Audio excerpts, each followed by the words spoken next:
నమస్తే. ఫస్ట్ అయితే ఒక చిన్న క్లారిటీ ఇవ్వాలి. ఇది పార్టీలకి సంబంధం లేనటువంటి విషయం. సరే, ఈ పార్టీలో కొంతమంది నాయకులు, ఆ పార్టీలో కొంతమంది నాయకులు ఉండొచ్చు. పోటీ చేసే వాళ్ళకి పార్టీతో కొంత అంటుండొచ్చు, మాట్లాడుతున్న వాళ్ళకి ఊరి వాళ్ళకి పార్టీతో అంటుండొచ్చు. కానీ మేము ఒక పార్టీని చూసో ఒక నాయకుని చూసో మేము రాలే. Very clear. సమస్య చాలా తీవ్రంగా ఉంది, చాలా అరాచకం, ఇది ఇంత దుర్మార్గమా అని మేము ఇక్కడికి రావడం జరిగింది. ఫస్ట్ థింగ్ ఇది. మళ్ళీ చాలామంది వాళ్ళు టీఆర్ఎస్ కదా, వీళ్ళు అది కదా, ఏ పార్టీ వాళ్ళైనా ఎవరైనా మనం ఫస్ట్ మనుషులం అన్నది ఫస్ట్ మనం గుర్తుపెట్టుకోవాలి. సో ఆ కోణంలో మేము మానవతా దృక్పథంతో ఆలోచించి ఇక్కడికి రావడం జరిగింది.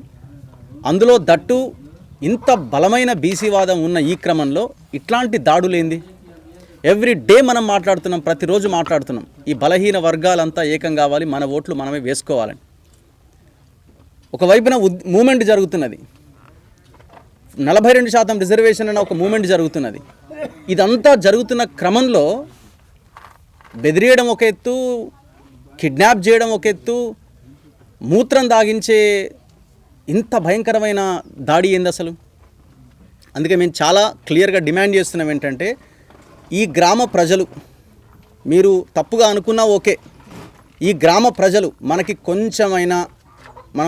కొంచెమైనా చీము నెత్తురు ఉంటే, మన శరీరంలో మన దేహంలో ప్రవహించేది రక్తమే అయితే ఒక్కసారి ఆలోచించుకొని ఓటేయండి.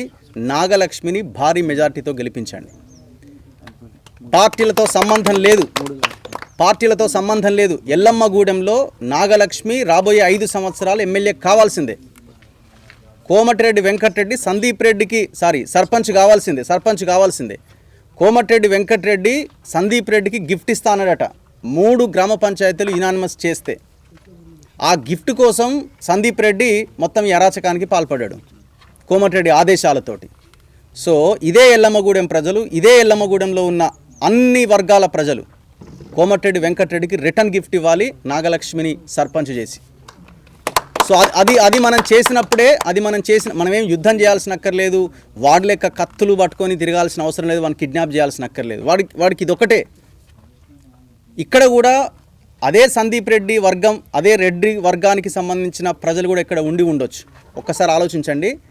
ఈ సందీప్ రెడ్డి అనేటైనా, ఈ వెంకటరెడ్డి అనేటైనా, ఇంకోడు వీళ్ళంతా ఎవరిని చంపారు? అదే మీ రెడ్డి కులానికి వర్గానికి సంబంధించిన సర్పంచ్ భర్తను చంపారు. అంటే ఇక్కడ చంపడంలో, పదవుల విషయంలో, కొట్లాటల్లో కులాలు ఇవన్నీ ఉండవు.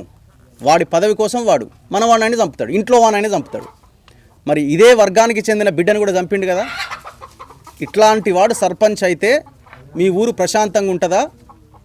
అరాచకాలకు ఇంకా పెరిగిపోతాయా? ఒక్కసారి ఆలోచించుకోండి. మొన్న విజయారెడ్డి భర్తకు వచ్చింది చావు. ఇవాళ యాదగిరికి వచ్చేది, రేపు నీ కుటుంబం దగ్గరికే వస్తుంది. ఆలోచించుకొని నిర్ణయించుకొని, సో దయచేసి నాగలక్ష్మిని భారీ మెజార్టీతో గెలిపించండి.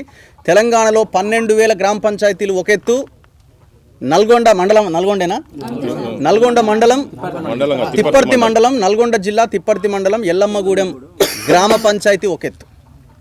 సో దయచేసి ఆలోచించి నిర్ణయం తీసుకోండి. ఇంకొక డిమాండ్ చాలా క్లియర్గా మేము పెడుతున్నాం ఏంటంటే, కోమటిరెడ్డి వెంకటరెడ్డిని తక్షణమే బర్తరఫ్ చేయాలి. నేను అనుకుంటున్నా ఆయన జర డోస్ ఎక్కువైతున్నట్టు అనిపిస్తున్నది. మంది ఎక్కువైతుందా ఏమవుతున్నదో, ఆ మంది ఎక్కువైన దాంట్లో భాగంగా ఈ మాటలు మాట్లాడుతున్నాడు. మొన్న పున్న కైలాష్ డిసిసి అధ్యక్షుడైతే ఓర్వలేకపోయిండు, డైజెస్ట్ కాక ఇది చేసిండు. చెరకు సుధాకర్ని ఇబ్బంది పెట్టి ఆయన పార్టీ ఇష్టం లేకపోయినా మార్చే ప్రయత్నం చేసిండు. ఎంతకాలం భరించాలి ఇంకా నల్గొండ జిల్లాలో, ఉమ్మడి నల్గొండ జిల్లాలో? ఎవడ్రా మీరంతా అని మనం పిడికిలెత్తి నినదించాల్సిన సమయం ఆసన్నమైంది. దయచేసి ఇదే నల్గొండ జిల్లా ఆనుకొని ఉన్న నకరేకల్లో ఆ ఎమ్మెల్యేని పనిచేయనియాడు, తుంగతుర్తిలో ఎమ్మెల్యేని పనిచేయనియాడు, ఆలేరులో ఎమ్మెల్యేని పనిచేయనియాడు. ఆయన వచ్చి కాళ్ళ దగ్గర పడాలా? దేవరకొండలో ఎమ్మెల్యేని పనిచేయనివ్వడు. ఎవడు పనిచేయాలి మరి ఇక్కడ? మీకు ఏమైనా రాసిచ్చిరా? మీ జాగీరా ఇది? ఎందుకు ప్రజలు అడుగుతలేరు ఇంకా? సో మీరు ఓటేసేటప్పుడు కూడా మేము చెప్తున్నాం ఏంటంటే, మీరేం వాడి ముందుకెళ్ళి బ్యాలెట్ వస్తారు కదా. ఎల్లమ్మగూడెం ప్రజలు పరదా సాటుకు పోయే కదా మీరు ఓటేసేది. సో మీరు ఆ పరదా సాటుకెళ్ళి నాగలక్ష్మిని గెలిపించండి. కోమటిరెడ్డి వెంకటరెడ్డిని తక్షణమే మంత్రి పదవి నుంచి బర్తరఫ్ చేయాలి. కోమటిరెడ్డి వెంకటరెడ్డి నీకు ఇందులో ప్రమేయం లేకపోతే తక్షణమే నువ్వు వచ్చి ఏం చేయాలంటే నాగలక్ష్మికి యునానిమస్గా ఆమెని సర్పంచ్ అయ్యేలాగా నువ్వే ఆమెని సర్పంచ్గా ఏకగ్రీవం చేయాలి. సందీప్ రెడ్డి నా వాడు కాదు, వాడు దొంగ, అది ఇదని చెప్పి ఒక ప్రెస్ మీట్ పెట్టాలి. నువ్వు అది చేసినప్పుడే నువ్వు ఇందులో నీకు పాత్ర లేదని ప్రజలు భావిస్తారు. ఇంతవరకు రెస్పాండ్ కాలేదు, ఎంత అరాచకం. ఇంకొక మూడో పాయింట్, బీసీ సంఘాలు ఉన్నాయి. ఇవాళ 42% బీసీ రిజర్వేషన్ల గురించి మాట్లాడుతున్నారు.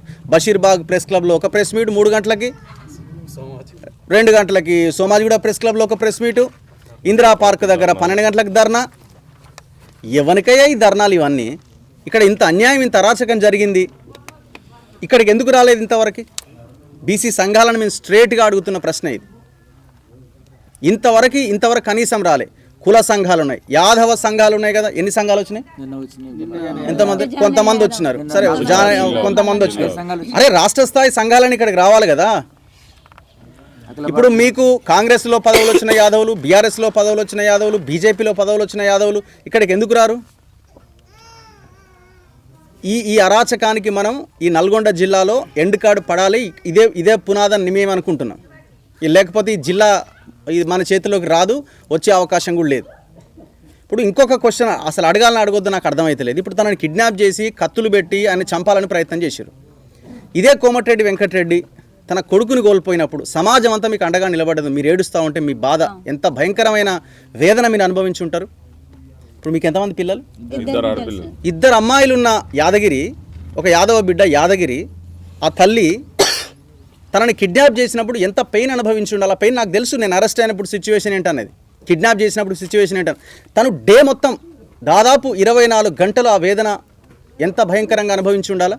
కోమటిరెడ్డి వెంకటరెడ్డి, నీకు తండ్రి హృదయం కదిలినప్పుడు నీకు ఆ బిడ్డల హృదయం, ఆ తల్లి హృదయం ఎంత భయంకరంగా ఉంటుందని నీకు తెలీదా? తాగితే మర్చిపోతారా? మిగతా జిల్లాలో ఉన్న నాయకులంతా స్పందించాలి. ప్రతి ఒక్కరు ఏకమవ్వాలి.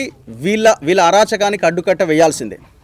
అండ్ ఇంకొక విషయము, ఇప్పుడు ముఖ్యమంత్రి రేవంత్ రెడ్డికి కోమటిరెడ్డి వెంకటరెడ్డికి సరిగా పడదు అని అంటారు. మరి ఇక్కడ మంచిగానే ఉన్నారు కదా.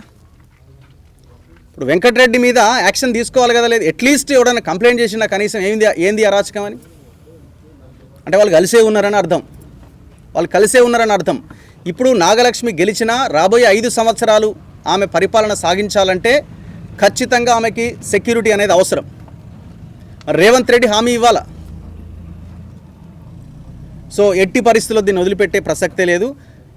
ఎప్పుడు ఆమెకి భరోసా కలుగుతుంది, ఎప్పుడు సమాజానికి భరోసా కలుగుతుంది? ఎల్లమ్మగూడెం ప్రజలు ఏకమై నాగలక్ష్మిని గెలిపించినప్పుడే ఇది కలుగుతుంది. మీరు భయపడాల్సిన అవసరం లేదు. మీరు వేసే ఓటు పరదా సాటుకు పోయి ఓటేస్తారు. మీరు వేసే ఓటు ఆ మెజారిటీ చూసి దిమ్మ తిరిగిపోవాలి కోమటిరెడ్డి వెంకటరెడ్డికి. లేకపోతే మనం గిట్లనే సస్తాం, గిట్లనే మన బతుకులు అని అనుకుంటే ఎవ్వడు మనల్ని బాగు చేయలేడు. సో దయచేసి ఆలోచించి ఓటేయండి అని విజ్ఞప్తి చేస్తున్నాం. ధన్యవాదాలు. మన ఈయనట కోమటిరెడ్డి వెంకటరెడ్డి అట కళ్ళల్లో సంతోషం చూపిస్తందుకు ఈ సందీప్ రెడ్డి ఇనురుపై కళ్ళల్లో సంతోషం చూపిస్తందుకట వాళ్ళను ఎంత యునానిమస్ చేసి ఆయన కళ్ళలో సంతోషం చూపించాను. బిడ్డ వెంకటరెడ్డి గారు, ఎల్లమ్మ ఈ కన్నీళ్లు చూసి ఎల్లమ్మ కన్నీళ్ళు చేస్తే నువ్వు కాటికి పోతావు, జాగ్రత్త చూసుకో. మరిగా ఈమె కన్నీళ్ళ సాక్షిగా చెప్తున్నా, ఎల్లమ్మ కన్నెర చేస్తుంది, సమాజం కన్నెర చేస్తుంది, తెలంగాణ సమాజం. కాటికి పోకుండా చూసుకో, జాగ్రత్త. ఇది కరెక్ట్ కాదు నువ్వు చేసేది.